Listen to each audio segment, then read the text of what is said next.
ಇವತ್ತು ನಮ್ಮ ಆತ್ಮೀಯ ಗೆಳೆಯರಾದಂಥ ಗಾಣಿ ಜನಾರ್ದನ್ ಅವರನ್ನು ನಾವು ಕಳ್ಕೊಂಡಿದ್ದೀವಿ.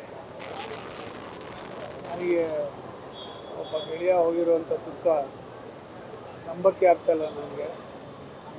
50ಕ್ಕೂ ಹೆಚ್ಚು ಸಿನಿಮಾಗಳ ಒಟ್ಟಿಗೆ ಕೆಲಸ ಮಾಡಿದ್ದೀವಿ, ಧಾರಾವಾಹಿಗಳ ಒಟ್ಟಿಗೆ ಕೆಲಸ ಮಾಡಿದ್ದೀವಿ. ಯಾವಾಗಲೂ ಬದುಕನ್ನು ಪ್ರೀತಿಸ್ತಕ್ಕಂಥ ವ್ಯಕ್ತಿ ಇಲ್ಲ ಅನ್ನೋದನ್ನು ನಂಬಕ್ಕೆ ಆಗ್ತಾಯಿಲ್ಲ. ಅವನು ತುಂಬ ಶ್ರಮಜೀವಿ, ಎಲ್ಲರನ್ನು ಪ್ರೀತಿಸುವಂಥ ವ್ಯಕ್ತಿ, ಒಬ್ಬ ಹ್ಯೂಮನ್ ಬೀಯಿಂಗ್ ಅಂತ ಹೇಳಿದ್ರೆ ತಪ್ಪಾಗೋದಿಲ್ಲ. ಅಂಥ ಒಬ್ಬ ಗೆಳೆಯ ಇವತ್ತು ನಮ್ಮನ್ನು ಬಿಟ್ಟು ಹೋಗಿರೋದು ನಿಜವಾಗ್ಲೂ ಗೊತ್ತಾಗ್ತಾ ಇದೆ. ದೇವರು ಅವನ ಆತ್ಮಕ್ಕೆ ಶಾಂತಿ ಕೊಡಲಿ ಅಂತ ಪ್ರಾರ್ಥನೆ ಮಾಡ್ತೀನಿ ಅಷ್ಟೇ.